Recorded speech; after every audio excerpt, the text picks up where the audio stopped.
Sri Sachidananda Sadguru Sainath Maharaj Ki Jai. Chapter 18 and 19.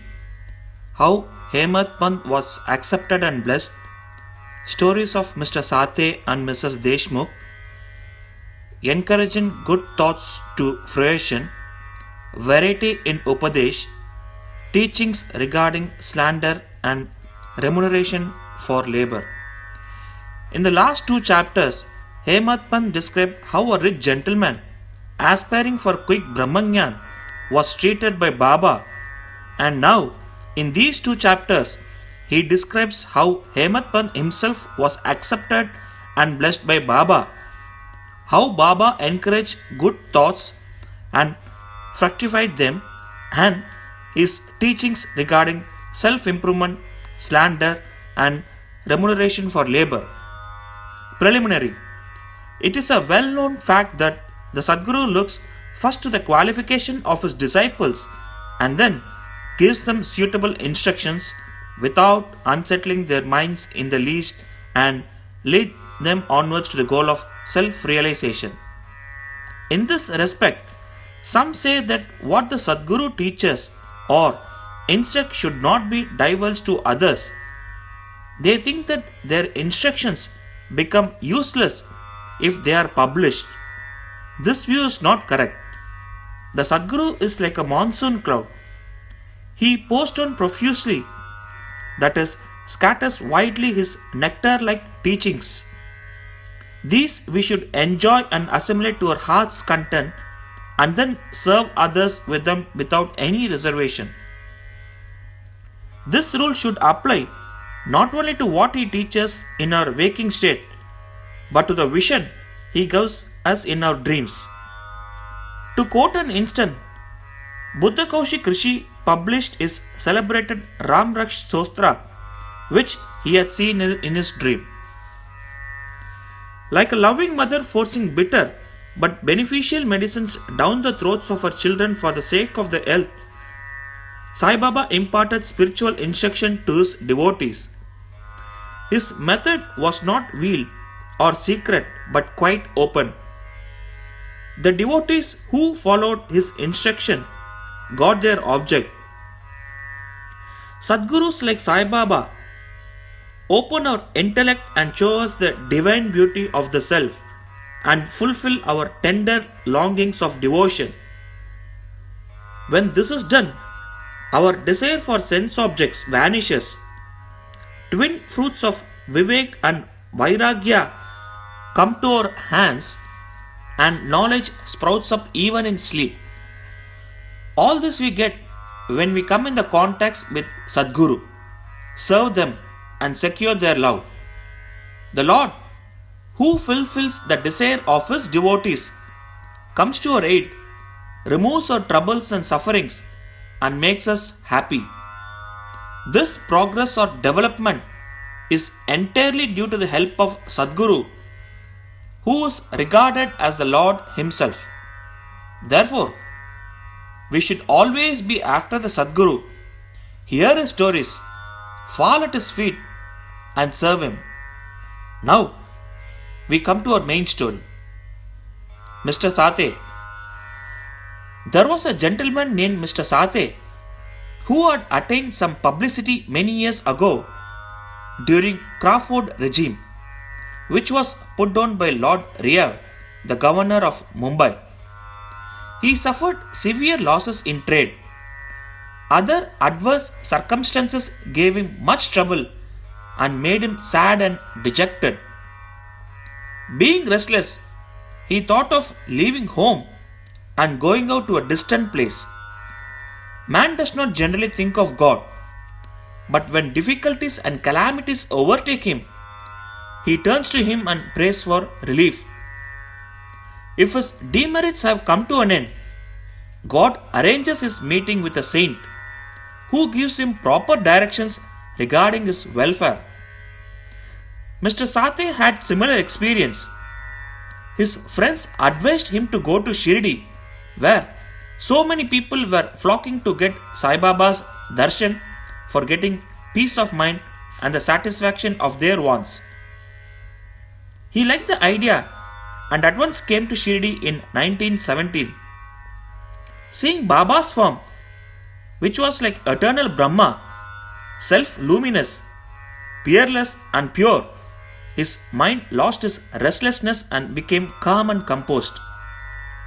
He thought that it was the accumulation of merit in his former births that brought him to the holy feet of Baba. He was a man of strong will. He at once started to make a parayan of Guru Charitra. When the reading was finished, in the Sapta, Baba gave him a vision that night. It was to this effect: Baba with Guru Charitra in his hand and explaining its contents to Mr. Sate, who was sitting in front and listening carefully. When he woke up, he remembered the dream and felt very happy. He thought that it was extremely kind of Baba who awakens souls like this that are snoring in ignorance and makes them taste the nectar of Guru Charitra. Next day, he informed Kaka Sahib Dikshit of this vision and requested him to consult Sai Baba regarding its meaning or significance, whether one Saptaha reading was sufficient or whether he should begin again. Kaka Sahib Dikshit, when got a suitable opportunity, asked Baba, Deva, what did you suggest to Mr. Sate by this vision? Whether he should stop or continue the Saptah? He is a simple devotee. His desire should be fulfilled. Then Baba replied, he should make one more Saptaha of the book. If the work be studied carefully, the devotee will become pure and will be benefited. The Lord will be pleased and will rescue him from the bondage of mundane existence. At this time, Hemadpant was present there. He was shampooing Baba's legs. When he heard Baba's word, he thought in his mind, what? Mr. Sate read for a week and got a reward, and I am reading it for 40 years with no result. His 7-day stay here becomes fruitful, while my 7-year stay, that is from 1910 to 1917, goes for nothing. Like a chatak bird, I am ever waiting for the merciful cloud to pour its nectar on me and bless me with instruction. No sooner did his thought cross his mind, Baba knew it then and there. It was the experience of the Bhaktas that Baba understood all their thoughts and he suppressed the evil thoughts and encouraged the good ones. Reading Hemadpant's mind, Baba at once asked him to get up, go to Shama, get from him rupees 15 as Dakshina, sit and chit-chat with him for a while and then return. Mercy dawned in Baba's mind, and so he issued this order. And who could disobey Baba's order? Hemadpant immediately left the masjid and came to Shama's house. He had just bathed and wearing the dhotar. He came out and asked Hemadpant, how is that you are here now? It seems that you have come from the masjid. Why do you look restless and dejected? Why are you alone? Please sit and rest, while I shall do my worship and return. In the meanwhile, you please take Pan Bida. Let us have a pleasant chat. After saying this, he went inside and Hemadpant sat alone in the veranda. He saw in the window a well-known Marathi book named Nath Bhagwat. This is a commentary by the saint Eknath on the 11th skanda of the bigger Sanskrit work, the Bhagwat. At the suggestion or recommendation of Sai Baba, Babu Sahib Jok and Kaka Sahib Dikshit read Bhagavad Gita daily with its Marathi commentary named Bhavartha Deepika or Dhyaneshwari, a dialogue between Krishna and his friend devotee Arjun, and Nath Bhagwat, a dialogue between Krishna and his servant devotee Uddhav, and also Eknath's other big work, that is Bhavartha Ramayana. When devotees came to Baba and asked him certain questions, he sometimes answered them in part and asked them to go and listen to the readings of the above mentioned works, which are the main treatise of Bhagavata Dharma.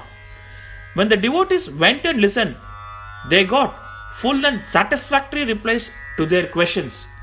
Hemadpant also used to read daily some portions of Nag Bhagwat.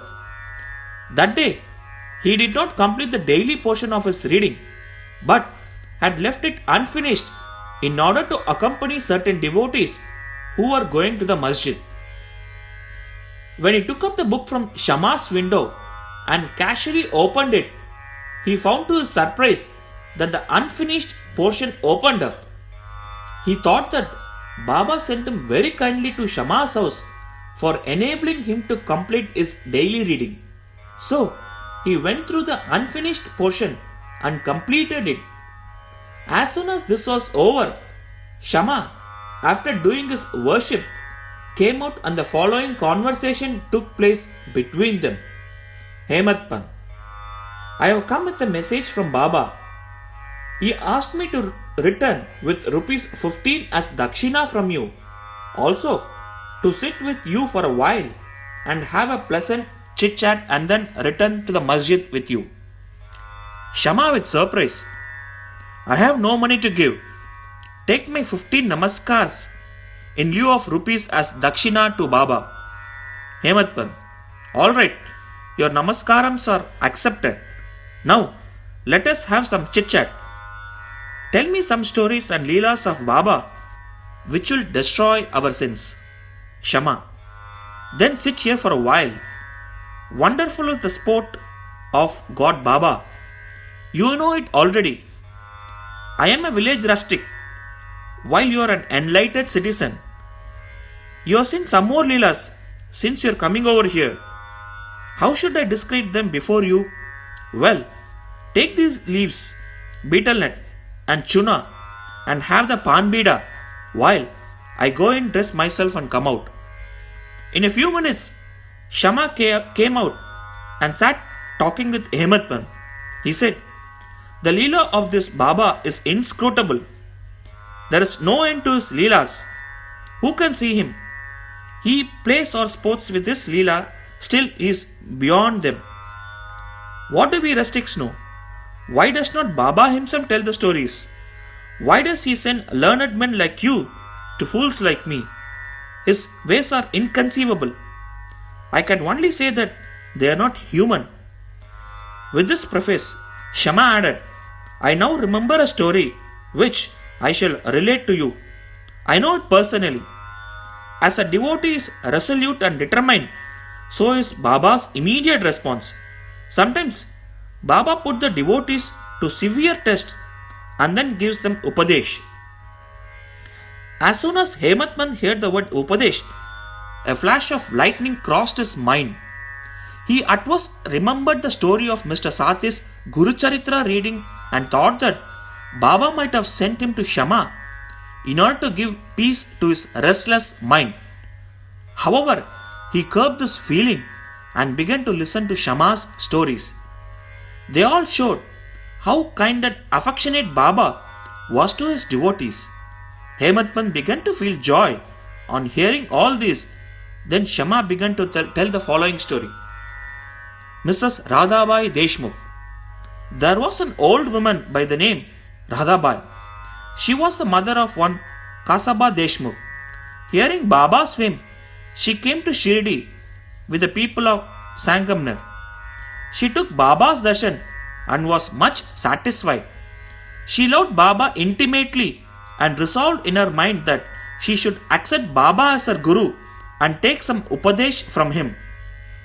She determined to fast herself unto death so long as Baba did not accept her and give her any upadesh or mantra. She stayed in her lodging and stopped taking any food or water for 3 days. I was frightened by this ordeal of the old woman and interceded with Baba on her behalf. I said, Deva, what is this you have started? You draw so many persons here. You know that old lady. She is very obstinate and depends on you. She has resolved to fast unto death. If you do not accept and instruct her, if anything worse happens, people will blame you and say that Baba did not instruct her, and as a consequence, she met her death. So take some mercy on her, bless her and instruct her. On seeing her determination, Baba sent for her and made her change her mind by addressing as follows: "O mother, why do you have to subject yourself to unnecessary tortures? You are my mother and I am your child. Take pity on me and hear me through. I tell you my own story, which, if you listen carefully, will do you good. I had a guru. He was a great saint and most merciful. I served him long, very long. Still, he would not blow any mantra into my ears. I had keen desire never to leave him, but to stay with him and serve him, and at all cost receive some instructions from him. But he had his own way. He first got my head shaved and asked me for 2 paisa as dakshina. I gave the same at once. You may say that as my guru was perfect, why should he ask for money, and how should he call me desireless? The reply is that he never cared for coins. What had he to do with them?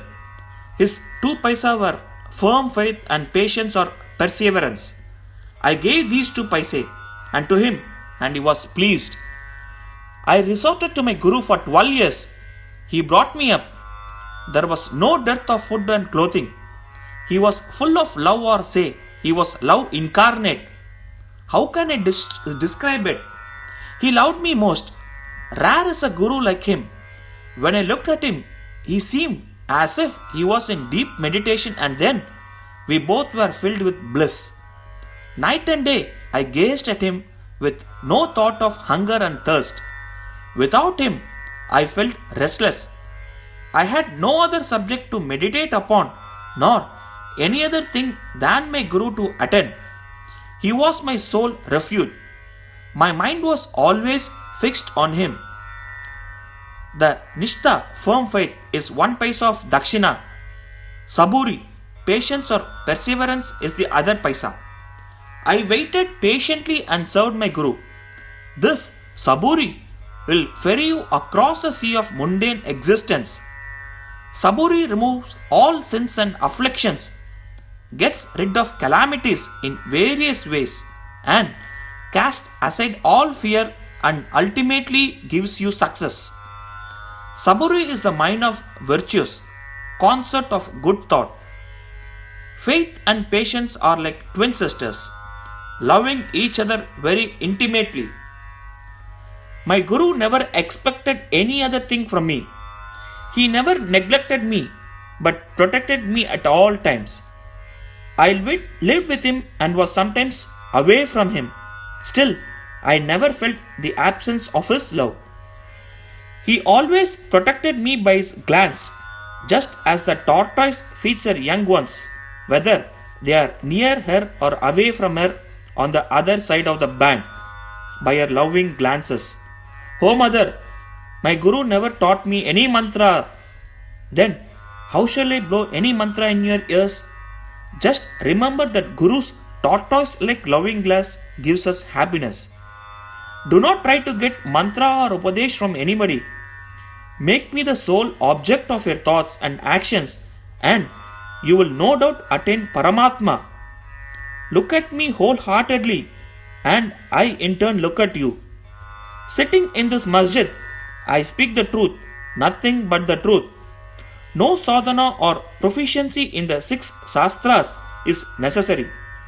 Have faith and confidence in your guru. Believe that guru is the sole actor or doer. Blessed is he who knows the greatness of his guru and thinks him to be Harihara Brahma, Trimurti incarnate. Instructed in this way, the old lady was convinced. She bowed to Baba and gave up her fast.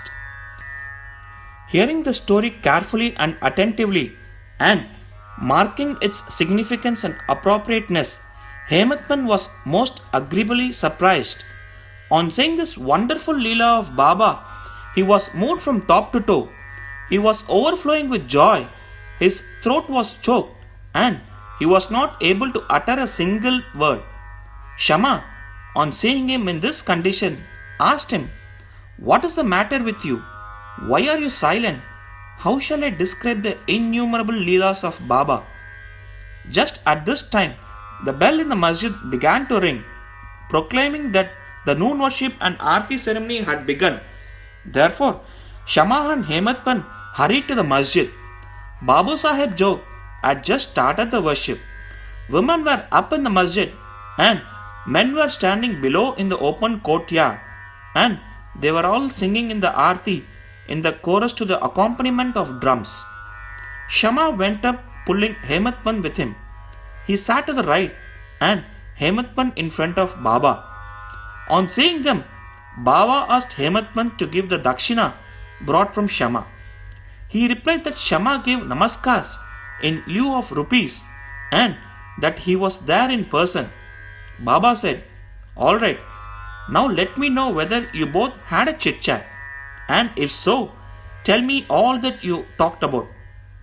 Not minding the sounds of the bell, the drum, and the chorus of songs, Hemadpant was eager to tell Baba what they had talked about and started to narrate it.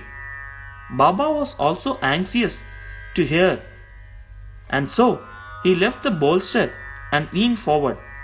Hemadpant said all that they talked about was very pleasant, especially the story of the old lady was most wonderful, and that on hearing it, he thought that his Leela was inexplicable and under the guise of that story.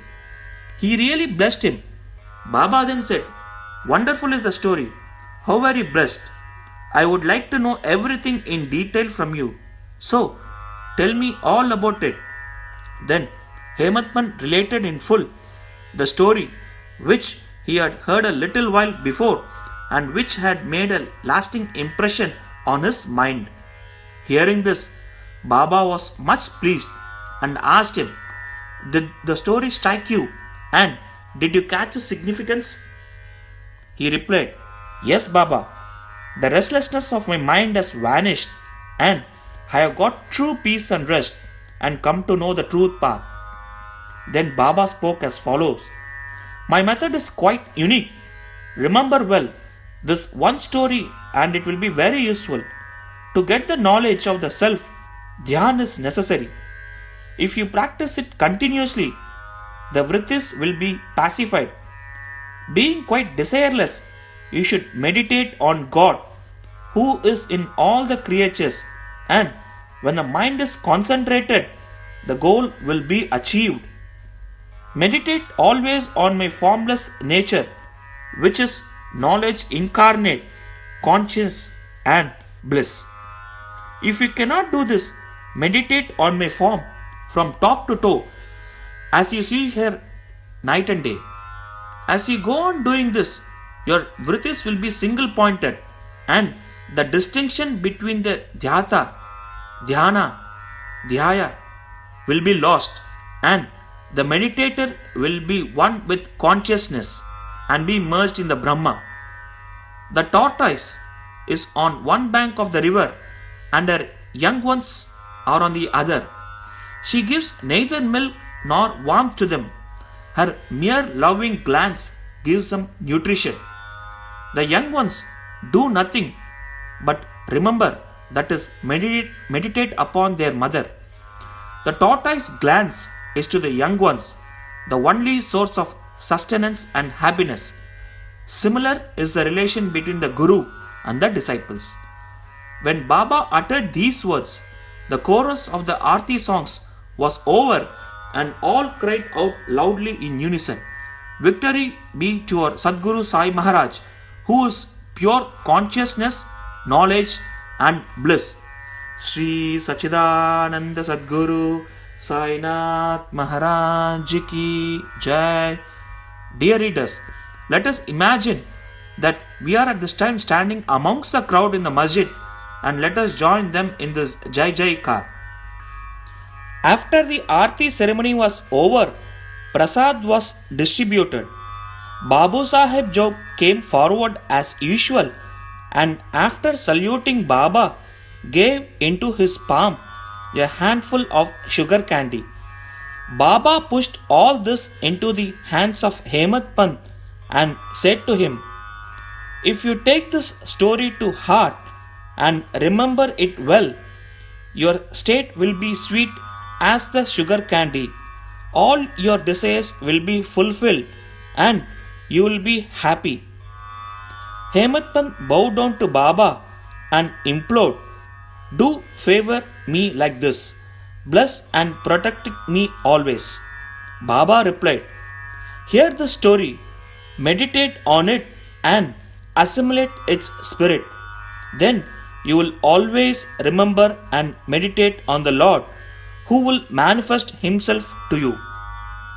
Dear readers, Hemadpant got prasad of sugar candy, and we now get the prasad of sugar candy or nectar of this story. Let us drink it to our heart's content, meditate on it, and assimilate it, and be strong and happy by Baba's grace. Amen.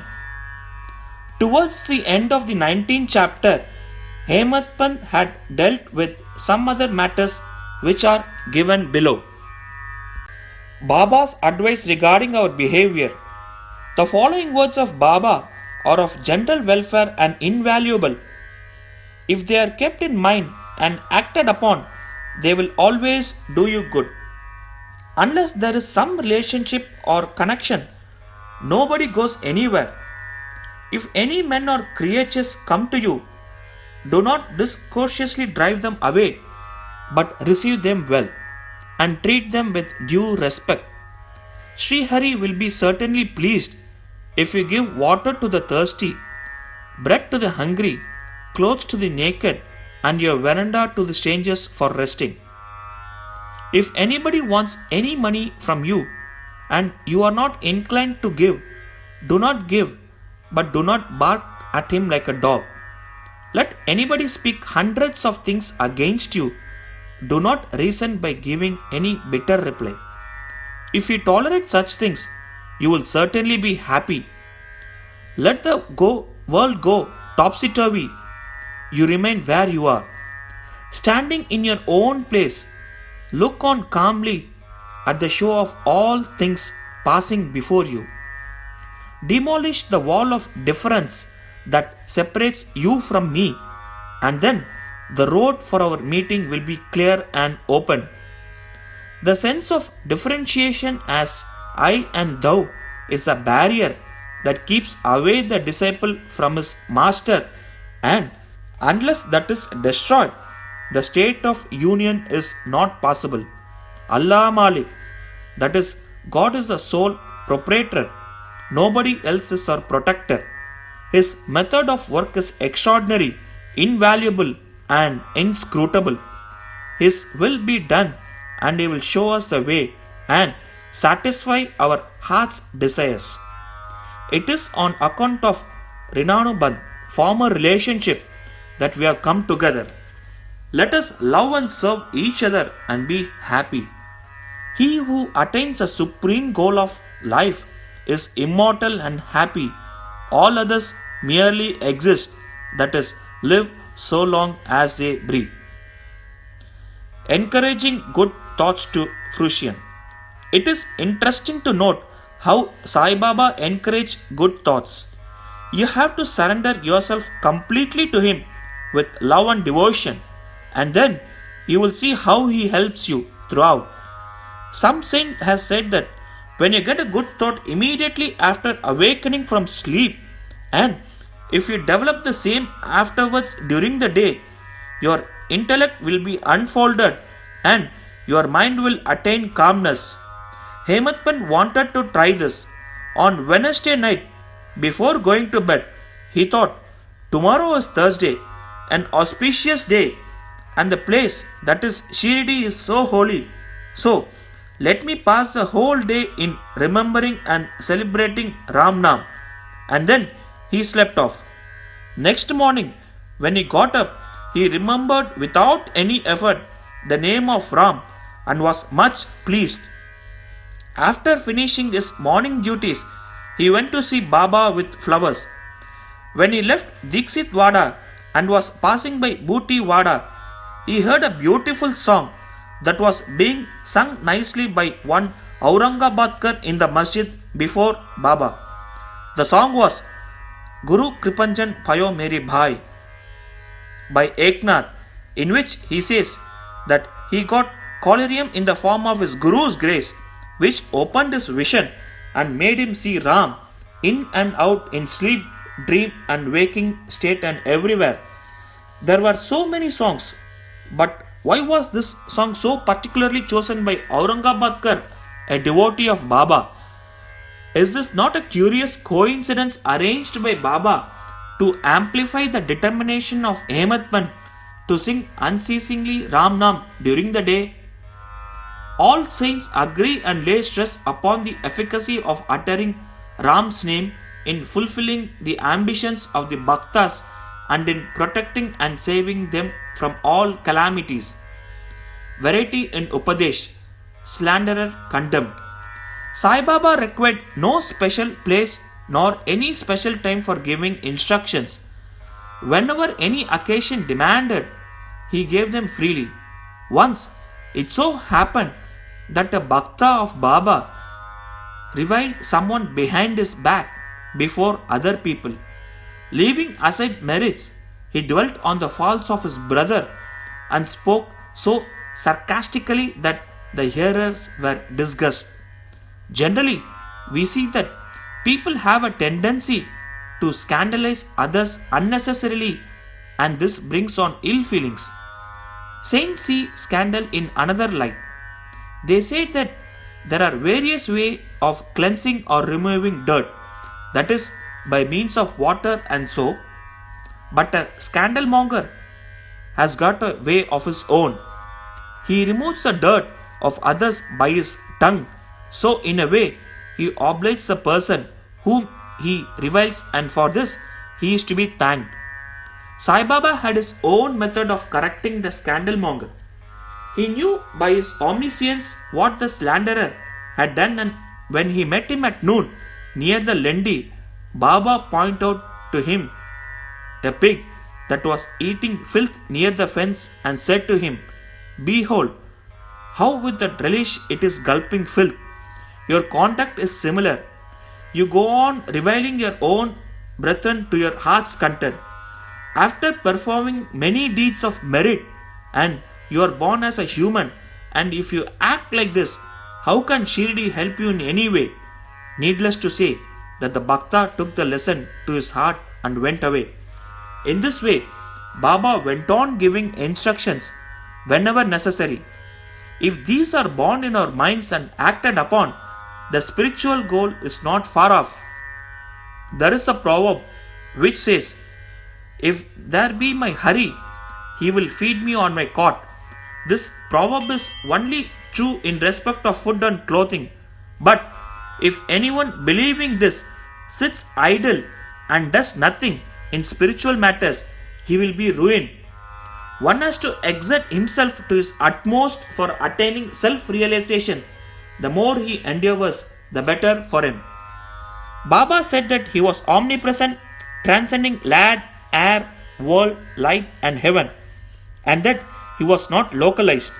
To remove the misunderstanding of those who thought that Baba was only his body, 3 cubits and half in length, he incarnated himself in this form, and if any devotee meditated on him day and night with complete self-surrender, he experienced complete union with him like sweetness and sugar, wave and sea, eye and its sight.